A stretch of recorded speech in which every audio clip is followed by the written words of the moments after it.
When the attack happened in Libya and Gaddafi was being taken down, a number of African presidents said, wait, hold. We will fly into Libya and we can have some kind of diplomatic conversations.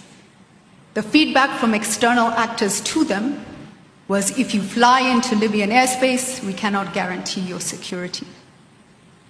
I want you to think about that for a minute, that heads of state of the African continent were told this on our continent.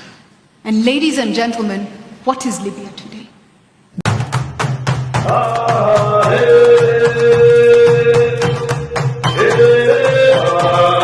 This is Adaka Africa, bringing you the latest. And with actors who seek to intervene in different ways, whether it be political, commercial, or security. Perhaps the most benefit in terms of this particular remark is to build on our former chairperson's remark on responsibility.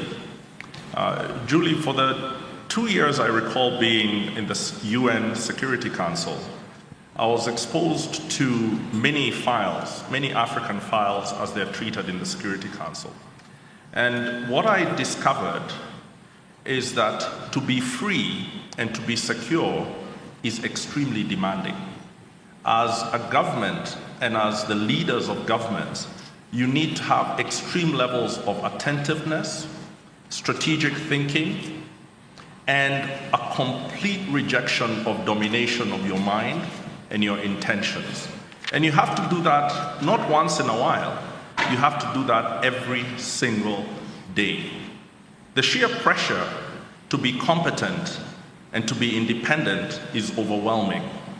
And that is why the most necessary measures we need to take in the next coming years is to essentially begin to reshape the incentives of leadership and to raise a new generation of African leaders who are ready to stand in the pressure room.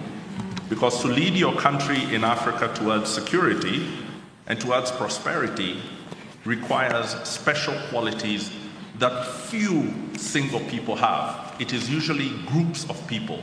And how to produce them, how to motivate them, how to incentivize them, how to identify them and develop them is the most pressing challenge that we have today. Wow, that's incredibly powerful.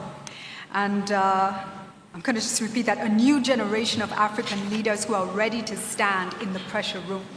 And experts, enough experts to put the attention on the issues, on the documents, on the positions, on the scenario building, on the collaboration and the alignment that needs to take place. So like an army of young people who are capable from the continent of doing this at country level, at regional level, and then I guess at global level. Very, very interesting. Victor. But perhaps yes. yes. Sorry, I don't want to hang my hat on expertise. Okay. There's plenty of expertise to go around.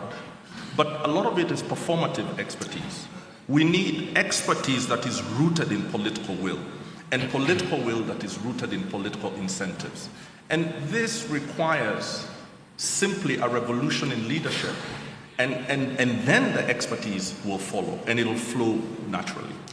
Before I leave you on that, you talk about the incentives. What do these incentives look like? If we talk about action-oriented solutions, give us an inkling of what these might look like. Well, the African state was never built to succeed. It was never built to deliver independence or prosperity to Africans. So when we took it over, there was ambitions to transform it, and by transforming the state, transform the citizen.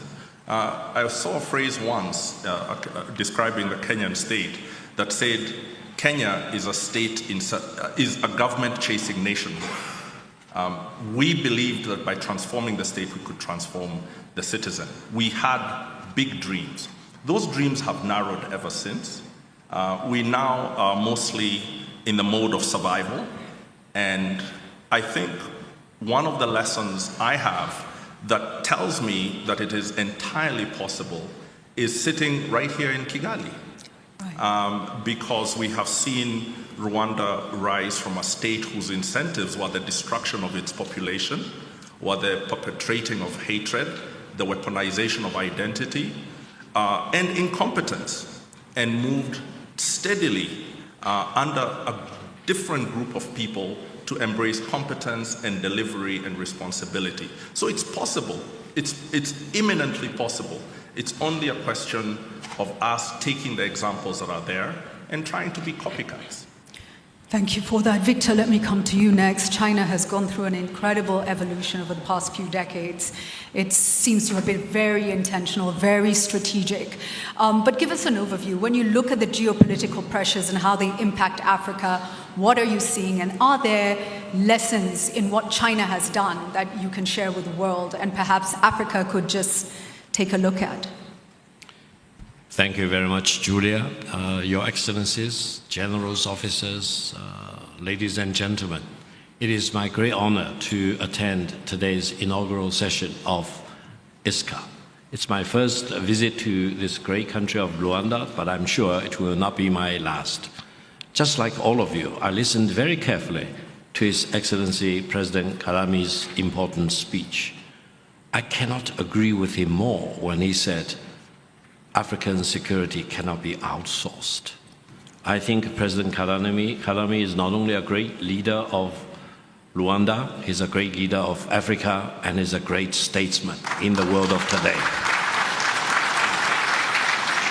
Now, when you say you cannot outsource security to other countries, in a sense, it means Africa needs to use your own brain power to make up your own judgment. In the world of today, you hear a lot of talks about whether, Africa should be forced to make a choice between China versus the United States. I think that's the wrong choice. The real choice for Africa, as well as for the rest of mankind, is whether the United States is doing the right thing or is doing the wrong thing, or whether China is doing the right thing or doing the wrong thing. If the United States is doing the right thing, work with the United States. But if the United States is doing the wrong thing, why should you bother about working with the United States or following its leadership? Similarly, if China is doing the right thing, why don't you want to work with China?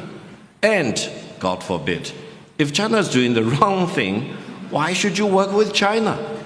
That means African countries, people in Africa, need to use their own brain power to make a decision first, whether this country or that country is doing the right thing or the wrong thing. Don't be forced by any other country to make a choice which will not serve your fundamental interest. Now, when I traveled a little bit in Rwanda yesterday, in Kigali, let me tell you my real observation.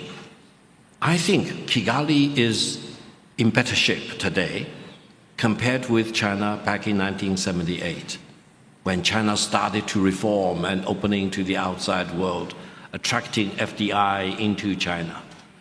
The philosophical point I want to emphasize is that if China can do this in 46 years, Rwanda and Africa can do it in the coming 4 decades or so. Have faith in yourself.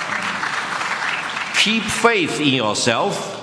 China is a success story which can be repeated by the great people here in Rwanda and the great people here in Africa.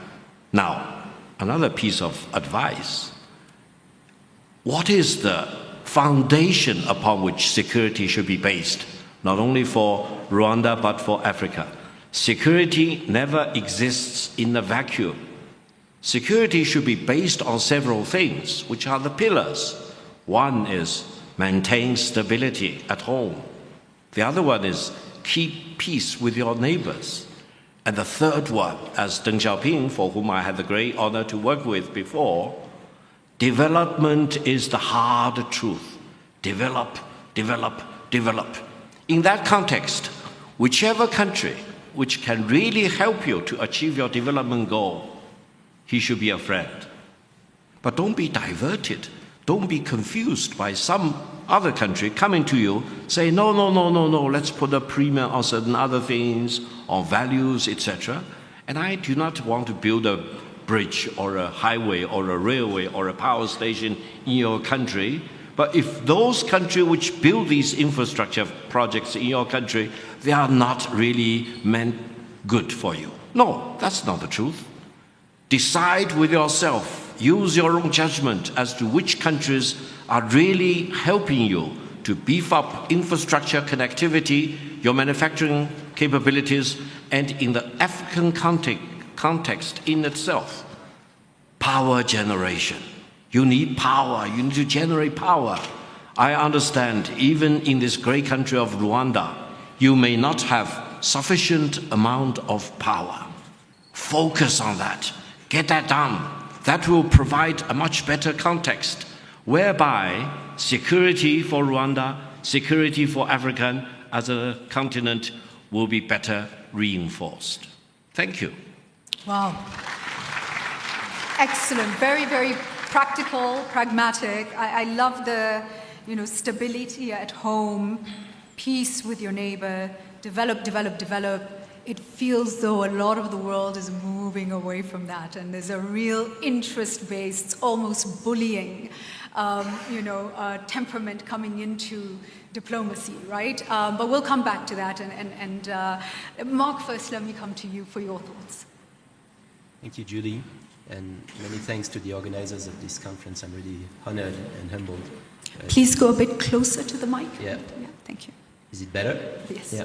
So I'm really honored and humbled to be here today, and I would like to thank warmly the organizers. I prepared a few talking points in English, but then I realized that Her Excellency Louise Mushiki-Wabo was sitting at the first row.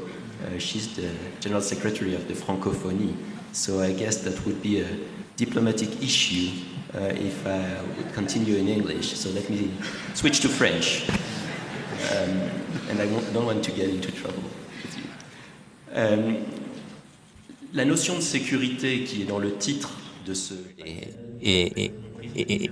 In this panel can be understood differently. You can talk about human security, but there's also security in terms of defense. We have many people in uniform, high-ranking officers and others. So my first instinct was to focus on security in terms of defense. So over the last few years, we've changed our strategic cycle from the 20-year cycle, from 20 to 2020, and in countries like France, we were focused on anti-terrorism and together with the United States. So it was visible in our doctrines and strategies with the national security strategy in the United States and in France, with the national strategy review in France. So this is related to the terrorist threat. So Africa had a very important place, because terrorism was developing in Africa visibly. So those countries were involved in the continent's security. So the period has changed. It changed around 2021, 2022. We will see the United States withdrawing from Afghanistan, and France ending Operation Barkhane. We've seen paramilitaries in Africa.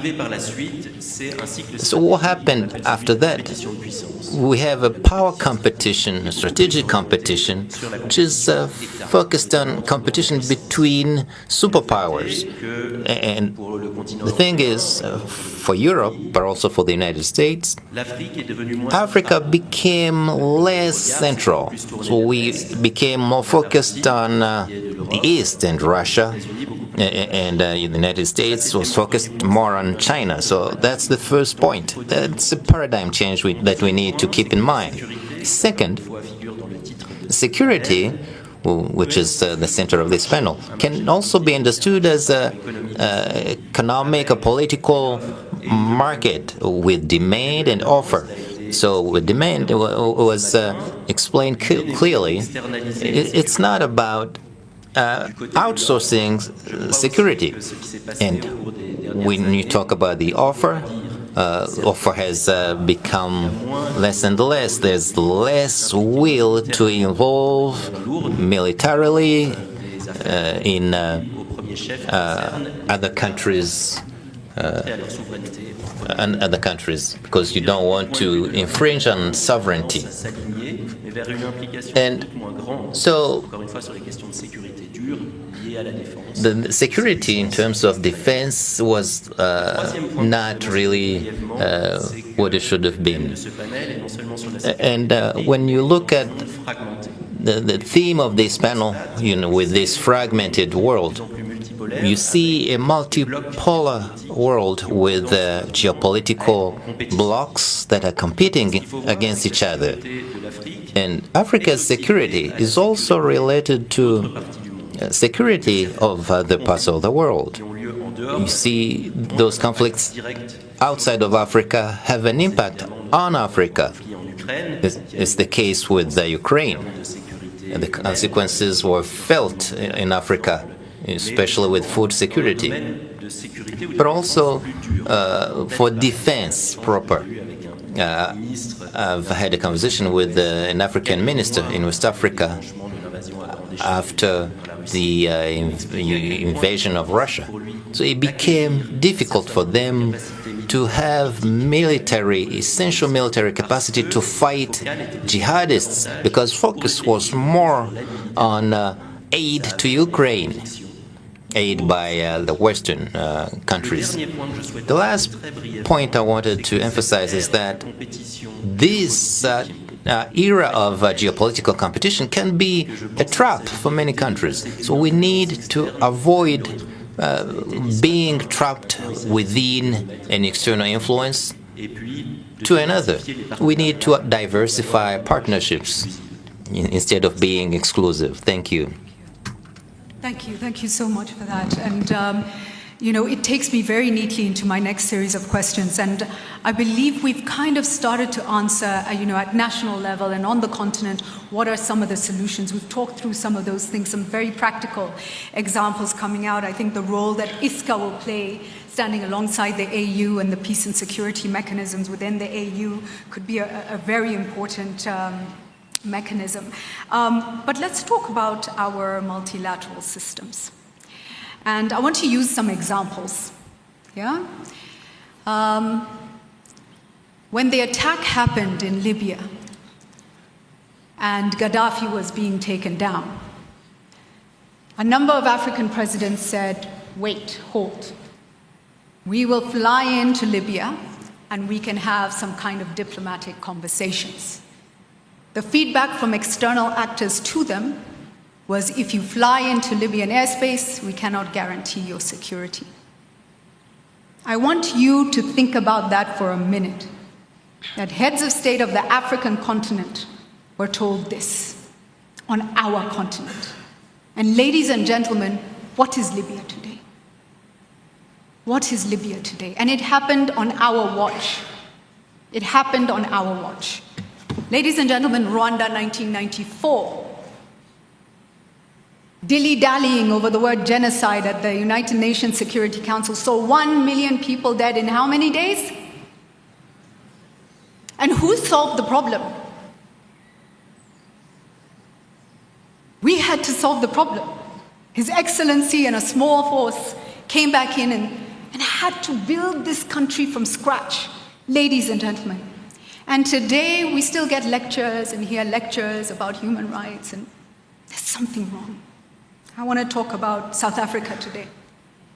In South Africa today, we are hearing narratives being built around white genocide in South Africa. You are security actors, you understand the import of these narratives and why are they being placed in the international scene? Why is this happening? What could it open up? Gaza today, ladies and gentlemen, where we've seen the brutalization and the massacre of tens of thousands of children. the multilateral systems, I'm going to come to each of you and ask, are they working? Can they hold? And if they cannot hold, and Africa has never been given an adequate seat at the table, Martin, you can talk about that, perhaps I'm wrong, you can correct me. But where does Africa stand? 54 nations? A strong continent, resource-rich, fastest-growing continent in the world. Where do we deserve to sit? Your Excellency, let me come to you on this, multilateral systems, and how do we maneuver this very serious reality, please? Écoutez, le multilatéralisme actuel est un multilatéralisme de puissance.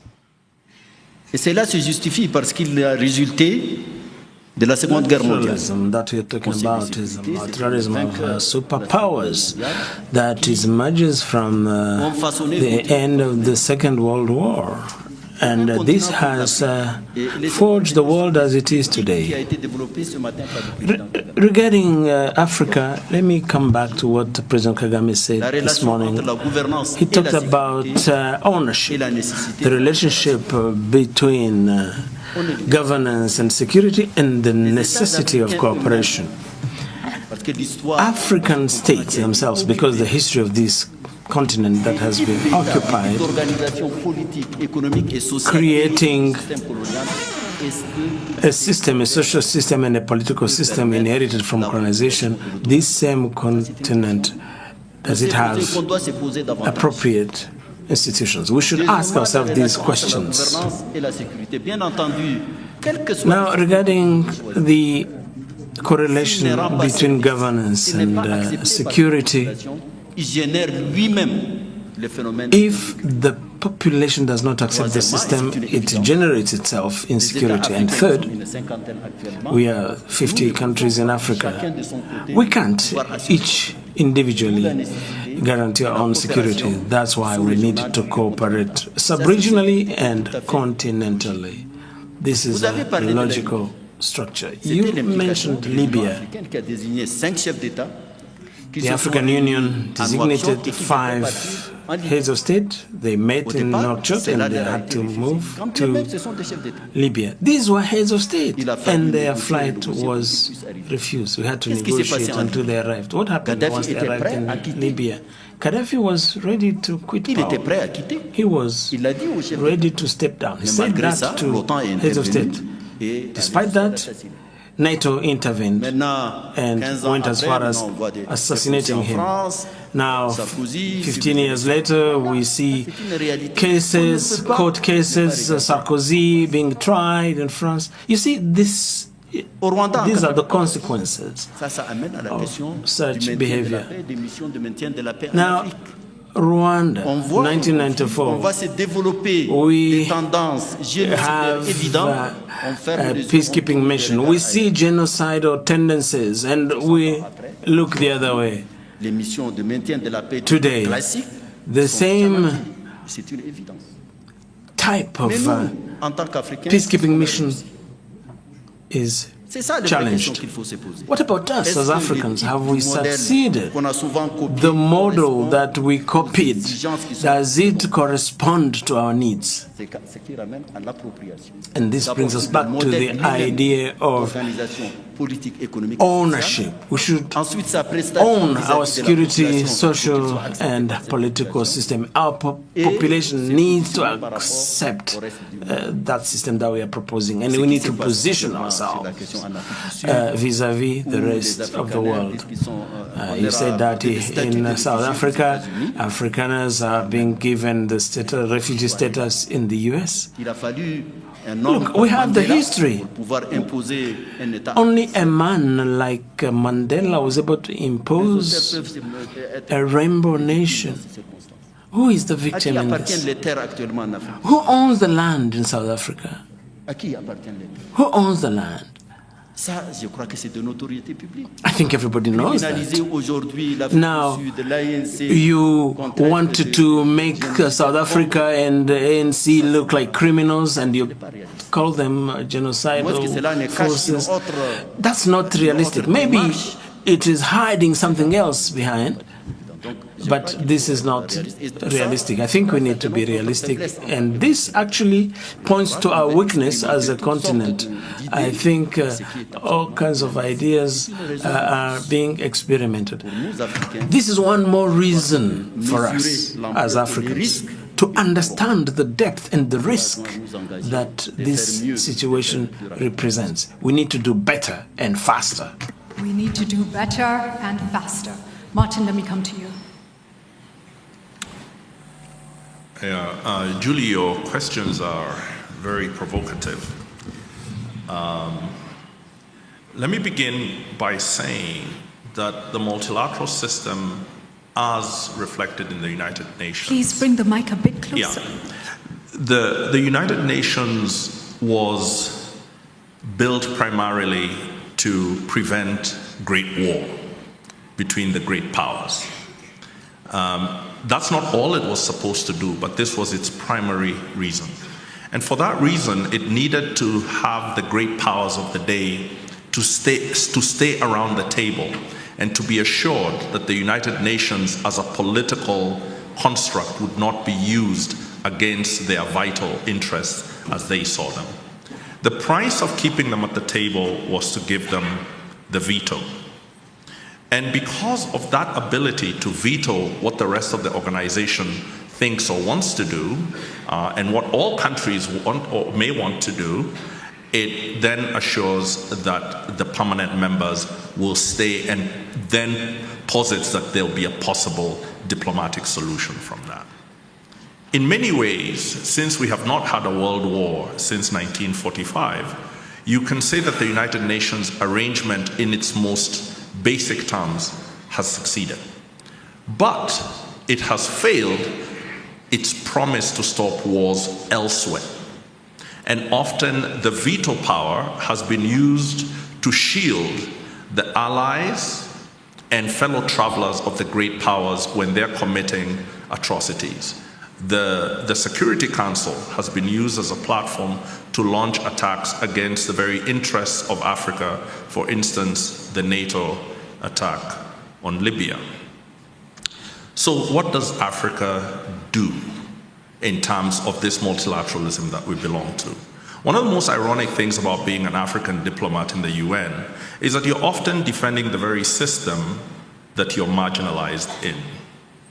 I find that all the time so strange. And I myself have been one of the more ferocious defenders of that system, even while understanding the inequities and marginalizations of my own continent from them. What it means is that the expectation of Security Council reform as a form of favor or an act of inclusion is naive.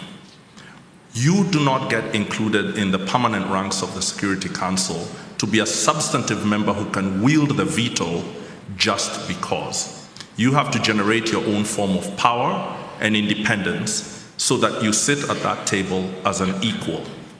As I like to provoke, you can go to the Security Council permanent membership like a proud peacock, but you may emerge like a plucked chicken.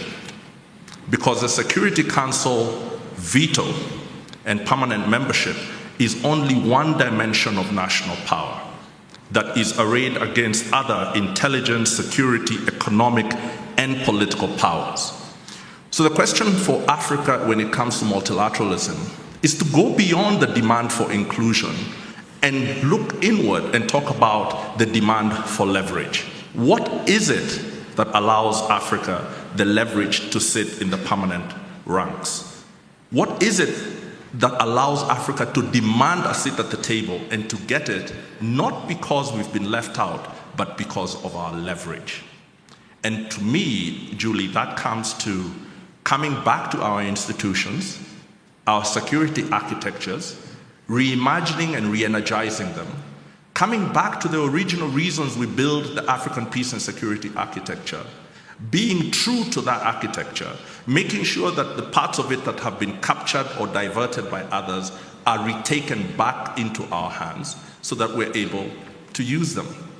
Finally, when it comes to some of those particular emergencies that you talked about, from Gaza to Sudan and elsewhere,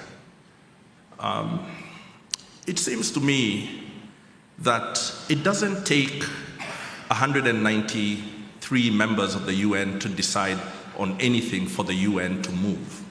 What it requires is for a committed group of leaders, 5, 6, less than 10 committed African leaders can shift and change the multilateral system to be more responsive to Africa's definition of its interests. And those interests include the self-determination of the Palestinian people. And that's only because we ourselves are the products of self-determination. We can never turn away from it in principle or even politically. So leverage, leverage, leverage. And that leverage comes from development, development, development. And that development comes from independent thinking and ownership of our own process and our own states. Thank you so much. Victor, please. Thank you, Julia. Several brief observations. First of all, the world order which we are living through, which was founded back in 1945, was never meant to be a unipolar world. And that's the reason why you have the Security Council, you have the 5 permanent member states, and each of them have the veto power. Therefore, if you hear any country in the world today saying it is the only surviving hegemon in the world, false, because it does not represent the legitimacy of the international order established back in 1945 after defeating Nazi Germany in the European theater and the Japanese fascism in the Asian Pacific theater. So we should be very proud members in the world community based upon multipolarity and multilateralism centered around the United Nations. Now, in more recent years, especially after the war in Ukraine and more recently the atrocities committed in Gaza against the civilians, we hear a lot of complaints about the inefficiency and the sometimes failure of the United Nations. I agree with all these assessments. On the other hand, I also agree with the ambassador, because let's be the devil's advocate. I think the United Nations has at least achieved in one thing, that is the prevention of the outbreak of another world war ever since 1945. The relations between the General Assembly on the one hand and the Security Council on the other hand, and within the Security Council between those non-permanent member states versus the 5 permanent member states, and for the 5 permanent member states, each with a veto power, the relations, the dynamics are very, very complicated, very, very well-defined sometimes. And sometimes I think the real design is meant for an impasse, because you do not want to see any situation in the world getting out of control from a country-to-country war to become a regional war, and from a regional war to become a total world war again. So I think while we have lots of complaints about the United Nations, we need to take comfort in one thing. That is, it is actually successful in preventing the total outbreak of another world war. Now, what does that leave for Africa, for example? I think 2 things need to be done. First of all, Africa needs to be further consolidated and strengthened. African Union should really be more consolidated so that eventually, I hope personally, for all the Security Council meetings of the United Nations Security Council, there will always be a representative representing Africa. So it is not one of the 15 member states of the Security Council of the United Nations, but African voices need to be fully reflected in the proceedings, and consultation need to be made for African wisdom and leadership, etc. And great leaders in Africa, especially a great leader like President Karami, for example, need to lead Africa and lead the African nation to project the African voices to the United Nations General Assembly on the one hand, and especially in the Security Council. Now, the other thing, allow me to mention, is that while we always talk about securities on the one hand versus development, but these 2 things are integrally intimately integrated. They cannot be separated. And allow me to warn all of us. We are now already in the middle of this AI revolution, artificial intelligence. I'm very much concerned about the AI divide. And the AI divide will exist between humans, for example, you with very sophisticated chips embedded in your brain, I without, between companies, between governments, between militaries, between cultures, and between civilizations. What we need to do is to really accelerate whatever we do to make sure no country is left behind, especially African countries. When you travel throughout the corners of African continent, you have the worry that Africa is not fully integrated into this AI tsunami, AI revolution. We need to speed up. We need to mobilize all resources. And I think the open source, the AI development, as represented by DeepSeek in China, represents a new trend. That means lower cost, enabling all participants to play a useful role, and African continent and all the African countries have a choice to really play a very significant role. Because otherwise, the real competition may not be between China or the United States or China and Europe. The real competition in the coming years may be AI versus Homo sapien. Wow. We need to be prepared, and we need to really speed up.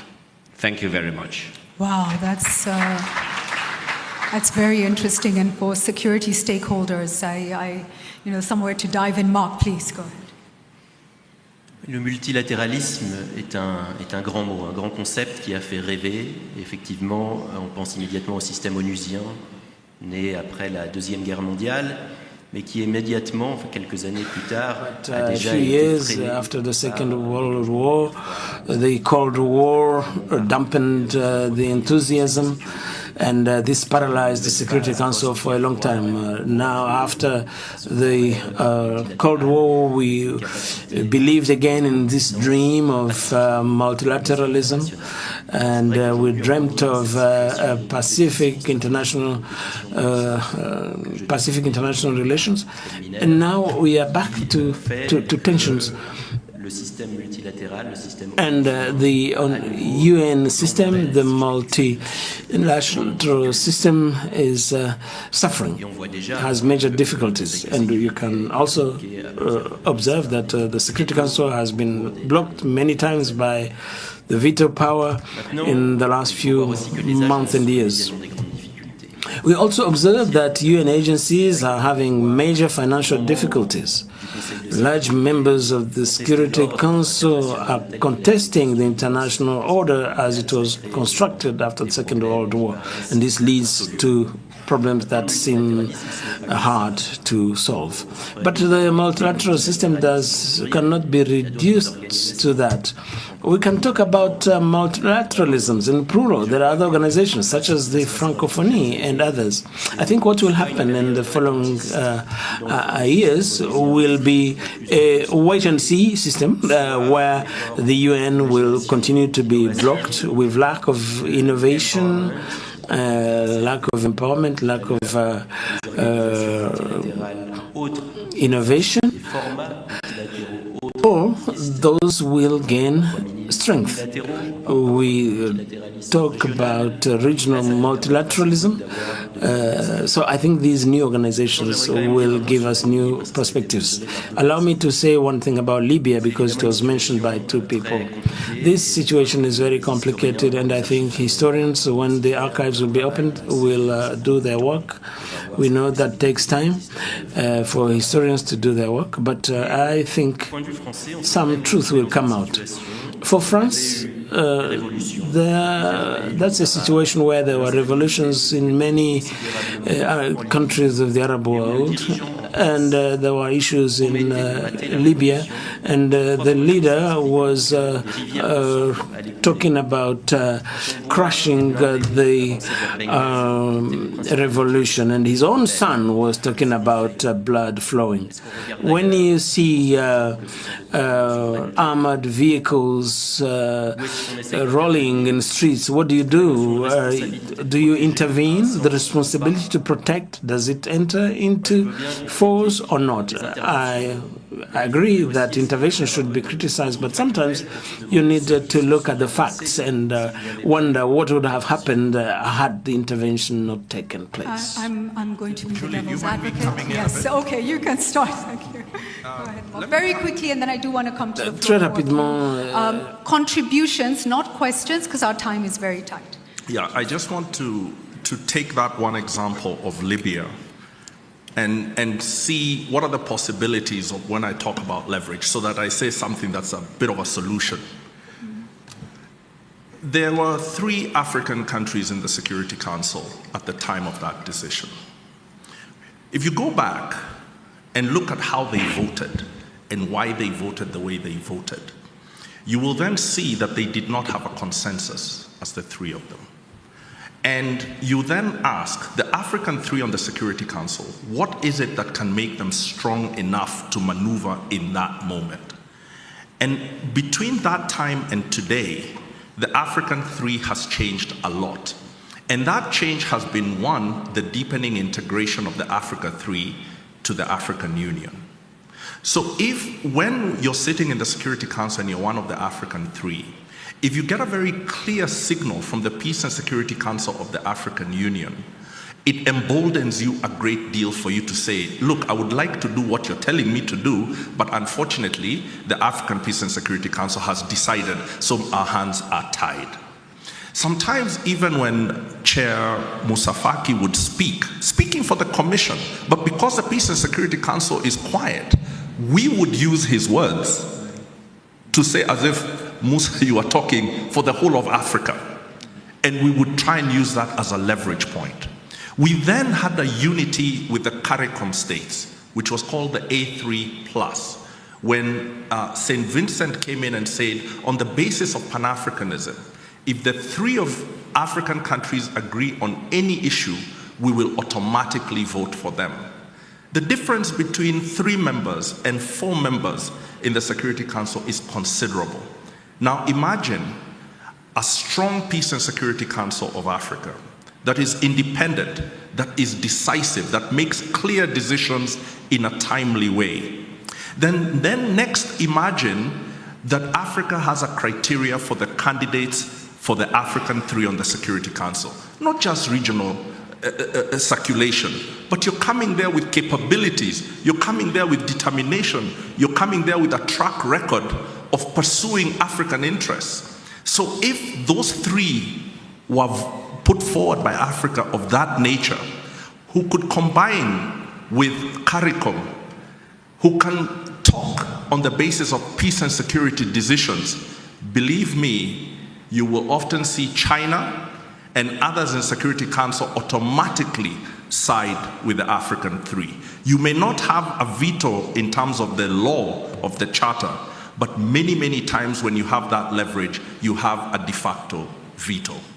So all is not lost. It's just a question of fixing 1 or 2 things decisively, and we can change a lot about how multilateralism works. Thank you. Thank you for injecting the hope. As I come to the floor, just one word on Libya. Please, Sincèrement, 14 ans après l'intervention de l'OTAN en Libye, 14 years after the intervention in Libya, there is no government. 14 years later, in Libya, we don't have 5 heads of state who were designated. They went to Tripoli to convince Gaddafi. They went to Benghazi. These are facts. It was possible to stop war in Libya. The Americans acknowledged that later on. The French did, the English did, the British did that. They accepted that it was a monumental error. And what happened? Libyan arsenals were dumped into the Sahel. I'm from Chad. I was the Minister of Foreign Affairs. President Deby sent people. They bought so many arms, including some 7 that can hit aircraft. And today, a big part that is infected by terrorism is the Sahel. This is what happened in Libya. These are facts. Of course, historians can analyze this, but no one can convince us that things are different. Because today, 14 years later, Libya is still a failed state. I'm not a Thank you. security expert by any means, but as I come to the floor, you can clap. You can clap for His Excellency. As I come to the floor as an African, in response to your Libya comments, I just have a few questions. They don't need to be answered, but they need to be asked. Who will write the history? Who will write the history of what happened in Libya? Africa must. Africa must write its own history. Maybe others will do the same, but already you are hearing from His Excellency Moussa Faki what they saw. What was the role of Africa and African leaders, and why could international actors not give them the respect of sitting at the table with African leaders? That was the least that could have been done. You know, what is the standard of living for Libyans today? Is it better today than it was before the attack? Is Libya secure today? Are the neighbors of Libya secure today? And the final question, who earns from Libya's resources? Libya was a wealthy nation, oil producing. Who earns today? Do we know in this room where Libya's money goes? Africa. Africa. We have to ask the questions. We must. Let me please come to the floor. We'll try to take 4 comments, and then I'm going to come to a final question with the panel to look at unity, solidarity for Africa. There are mics on the side, so if you have a question, gentlemen over here, please, you can go that way. There's another gentleman, did I see? Yes, in uniform here at the front. Anyone on this side? I think there's a Senegal delegation who had requested to ask a question as well. The 3 of you can start. Go ahead, sir. Thank you very much for you and your panelists. My name is Khalid Moussa. I'm the Charge d'Affaires of Sudan. It is undisputable fact that the biggest crisis, humanitarian crisis and security crisis in Africa, in Sudan right now, when you have 13 million people displaced, 5 million refugees, and there is a war crime committed in the country. I do appreciate by the government of Sudan what the former Commissioner of Africa, Mr. Moussa Faki, did. Regardless, the crisis in Sudan reflects the institutional weakness of Africa. It is a dark spot in the conscience of Africa.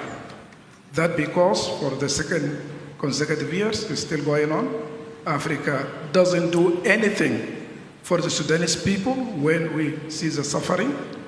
And when we talk about the owning the resolution for African problem, this is a clear weakness and a spot on the conscience of Africa. The main point I would like to deliver, which will affect all African countries, is about the paramilitary problem in Africa. Right now, RSF in Sudan, using Chinese drones, operated by Colombian mercenaries in Sudan, launching from neighboring countries. And more than that, nobody is talking about that at all. Funded by regional power, and Africa is silent, international community is silent. Sudanese people, they don't have anybody to support on that regard. Where is Africa? Where is international community? And in the panel, only one person mentioned Sudan, where it is the biggest humanitarian crisis in Africa right now. Thank you. Thank you very, very much for those comments. I will bring that back to the panel. I will bring that back to the panel. There was a gentleman here. Yes, thank you.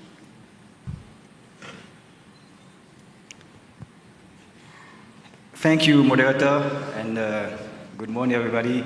I would like here to thank the panelists for the rich insight they give us. I'm Brigadier General from Muke Camara from Mali. I have to convey here the great warnings of my Chief of Defense for that invitation we had and that opportunity to expose here the case of Mali. The case of Mali is really a study case which can help all Africa. All Africa, because the case of Mali is the consequence of the intervention in Libya. So we will not be able to rewrite the history. So I would like to elaborate on 3 points, the 3 points which are the main problems in Africa generally. The first problem is the lack of political and strategical coherence. Clausewitz, a great strategist, has said we need to have always that trinity between the people, the government, and the army. And unfortunately, that's not a reality because of the lack of vision and narratives. Narratives, who is the adversary? Who is the enemy? Sometimes it's misinterpreted, but done on purpose. Also, there is a lack of complementarity, a lack of synergy between the national elements of power. I mean here, diplomacy, economy, military, and so on. The second point is, that was at the domestic level, but the second point is at the international level, which influence, of course, the domestic level. It's the foreign interference through bilateral and multilateral channels. It goes through hinderings of the ownership of the assessment as well as the ownership of decision-making process. The priorities are most of the time dictated, or the assessment is made by external actors, like the fight against imperialism, neocolonialism. We all know that all states are driven by interest. So the approach, predatory approach, is kind of hindering African development. We have Balkan, we have ECOWAS. Sometimes you ask yourself, what is the objective? And the last point is the lack of reliable and credible strategic partner, which is very important. Africa sometimes is considered as a far or near enemy, which is a problem. We consider the partnership as a partner, but the partner in return is considered us as a far or near enemy because of his interests. Last but not least also, it's the improvement of the military equipment. I mean military and security equipments. They have all kinds of obstacles so that people cannot, countries cannot get it in order to ensure their security. To conclude, I will say there is nothing new under the sun. And some great authors, anti-colonialists, Frantz Fanon has said, each generation has to discover in a relative secrecy its mission, to fulfill it or to betray it. And in that case, the Sahel state alliances has discovered its mission, which is sovereignty, to gain the sovereignty, to contribute to the international peace and security. And also, the Sahel state also is convinced that each country counts at the international stage, either at a stake or as an actor. The Sahel state alliances has decided to be an actor, will not be a margins. And we will do that by equipping ourselves with that relative power. As another great author said, Serge Sur, the power is the capacity to do, to have done, to refuse to do, and to prevent to do. So we are doing that by rejecting external interference in our mission of sovereignty. Also, we have to do that through connecting with credible and favorable partnership, and we refuse to do it by cooperation. And last but not least, we prevent to do it because attacking any state of Sahel state alliances is attacking all the state of Sahel alliances. We need courage. I will leave with just a question. Thank you, sir. Please, just one question. No, you might be a great politician one day. No, but I have to stop. We don't have time. Okay. Thank you so much, sir. Thank you very much. Thank you very much. Thank you. So I'm coming back to the panel. Thank you. And I'm so sorry, just because of time, it's been such a rich conversation, but we do need to wind up. Before I come to each of your comments, just with a final contribution, Mark and Victor, from your end, and Martin and Your Excellency, I'll be looking to you for comments on solidarity, how Africa really builds our unity, yeah? But before that, Your Excellency, I wanted your comment on Sudan. It is a huge humanitarian crisis. It appears it's a proxy war. How does Africa just respond, contain? What is the way forward? Je crois que le frère soudanais a parfaitement raison. Ce qui se passe au Soudan est dramatique. Is right. What is happening in Sudan is dramatic. It's extremely acute, and certainly Africa has not done enough. But I would like to recall each and every one that in my former role as the chair of the Africa Union Commission, 10 days in terms of mission, I went to Khartoum. I met the military in all their different sections, including RSF, the political class and the civil society, and we put in place a team that supported different forces, political, social and military forces, to reach an agreement in August 2019, and they put in place a transition with a civil government which was led by Dr. Hamdallah. In October 2021, military forces, Al-Burhan and their deputy, General El-Meti, they did a coup and removed the civilian government. This led the African Union to suspend Sudan from their activities. And this is what really happened. When war broke out after the suspension of Sudan, I personally went to Khartoum 3 times to discuss, to engage, to discuss with military forces which were at, to see how we can kickstart the transition process. And in April, there was the war that broke out. The president and the vice president. I would like to recall that RSF is a militia, but which was legalized by the Sudanese government as an army force belonging to the Sudanese army, and this is the truth in what happened. Therefore, external interference have become a manifest, and when 2 parties are using weapons and incredible arsenals and drones, so foreign interference is known. It's well known and it's developing, unfortunately. At the same time, we started a political process to try to bring to disaster, a humanitarian disaster. And which is more shocking is that today everybody is aware it is external forces, together with their weapons and ammunition, that are feeding the war, which has taken large proportions, and millions of Sudanese are refugees or displaced. The African Union tried their best.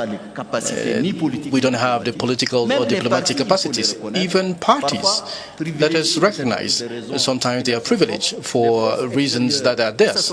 External forces, be it diplomatic or political level, more than regional institutions such as IGAD or Africa Union.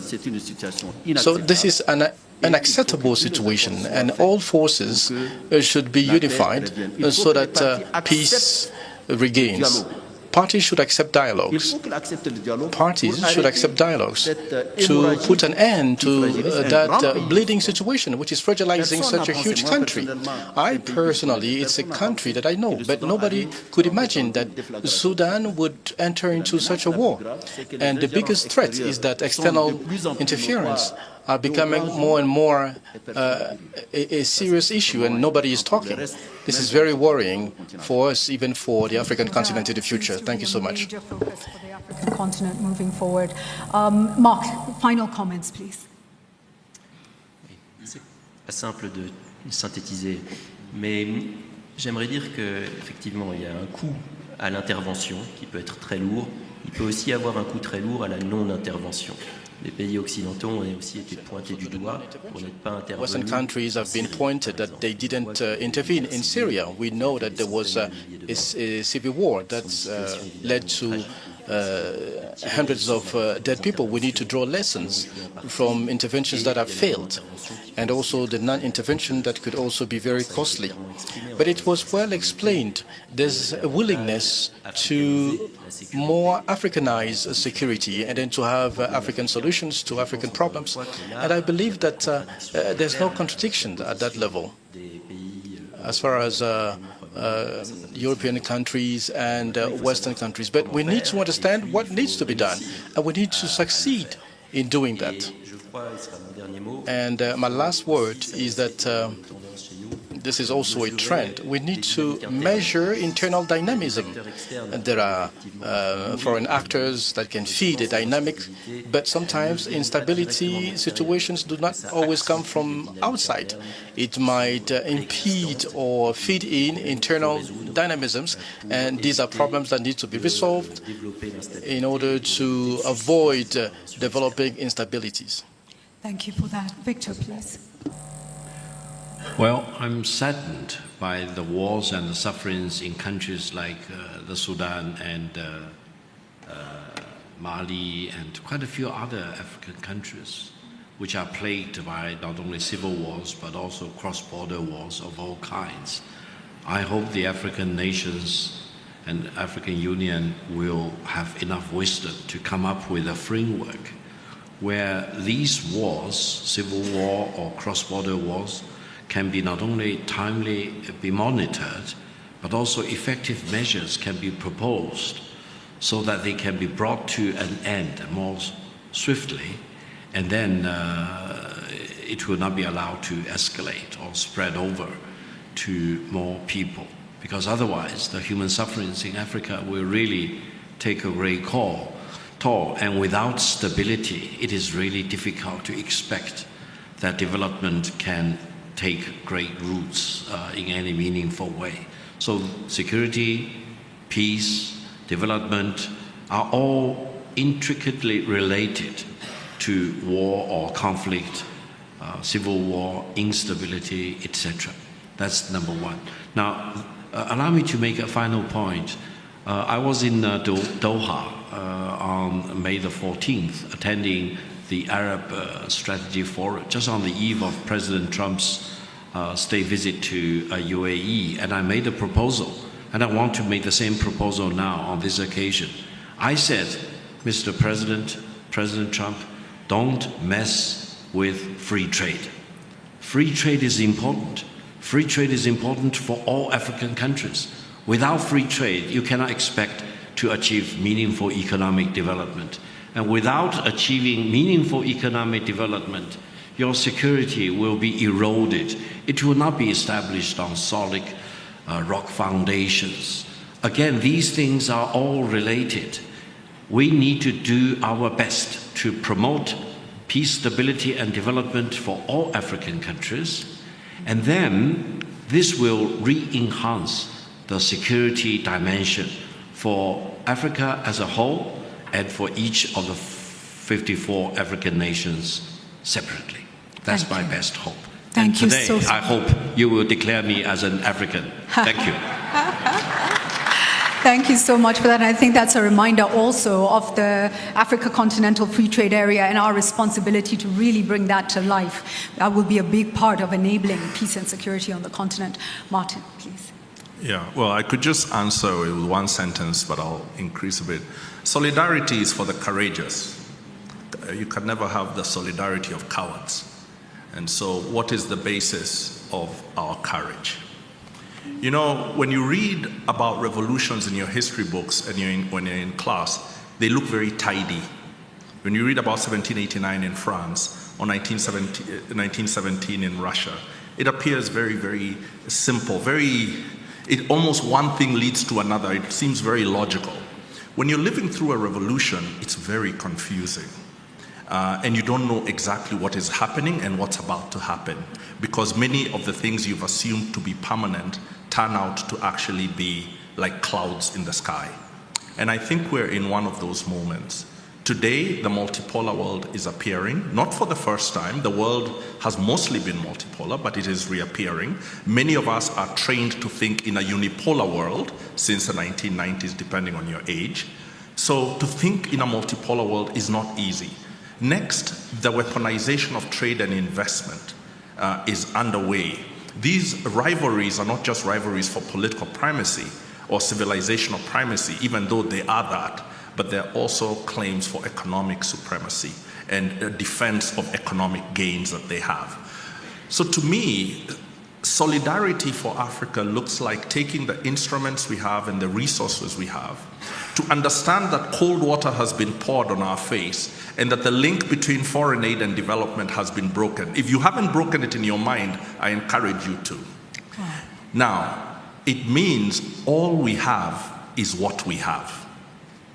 Partnerships can come later. And so the instruments we have built, they're all we have, and they are sufficient. For example, the African Free Trade Area, which we think of as trade, and the African Peace Security Architecture, which we think of as peace and security. In fact, the two need to become fused so that peace and security become about building energy and infrastructure corridors with our neighbors so that we're more peaceful with our neighbors. So we come together to suppress militias that are destabilizing Eastern Congo. Why? Because we want to build an East African corridor that has energy, manufacturing, infrastructure, and security. We have the instruments, we just have to imagine how to fuse them. And then we have to find, to come back to my first point, the courageous leaders who give this the breadth and the space that it requires. We have all the instruments. All that's remaining in our mind, or is blocking us, is our imaginations and illusions that the world is coming to rescue Africa. It never was, and it's not now, and it never will. We are the only people who can do it for ourselves. Wow, wow. Thank you. Your Excellency, you have the final word. Thank you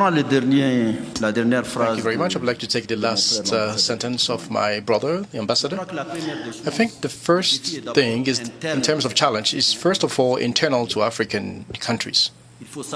We need to take ownership of those problems. We need to take ownership of our future. That's the first step. Internal. Better government of our states and societies, because if we want to have the buy-in from populations, they need to be convinced. They need to be convinced on the types of governance, together with justice, equality, within states. This is what strengthens leaderships, and that gives necessary credibility. Next, intra-African solidarity. When there are Sahel threats in the Sahel, people should not look ahead or look elsewhere. I remember in 2014, I went to Tessalit because Chadian troops were in Tessalit with the United Nations. And when the first attack occurred, and when I came from back to Bamako, I was talking to the Minister of Foreign Affairs, that was then President Bazoum, and I said that if you are not careful, those people who are exploding can invade our capital cities. And a year later, they came to N'Djamena, Ouagadougou, Bamako. So we can't look elsewhere. These are truths. And one or two countries cannot face those challenges. We need to have some sort of solidarity over the continents to fight militias.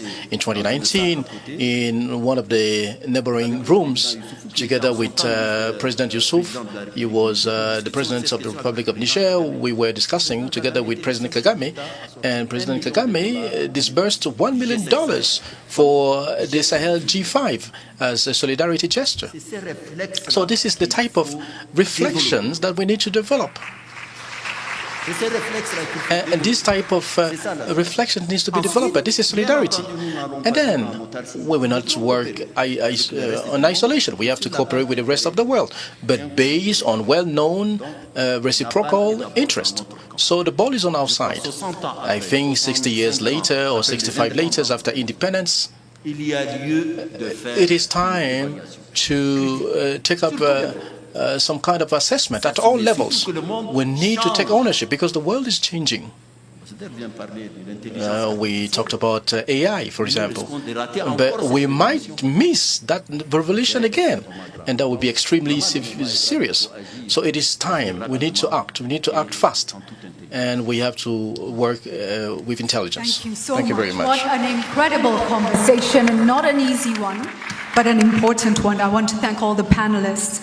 I'm just going to finish by reminding us that, you know, many of our cultures believe in the spirit of Ubuntu. You know, so it's very easy for us to lean back into that. I am because you are. That mutual respect stands within many of our communities. In Kenya, we have something called Harambee. How many of you have heard about this, the Harambee principle? And if you haven't, thank you, I see a couple of hands.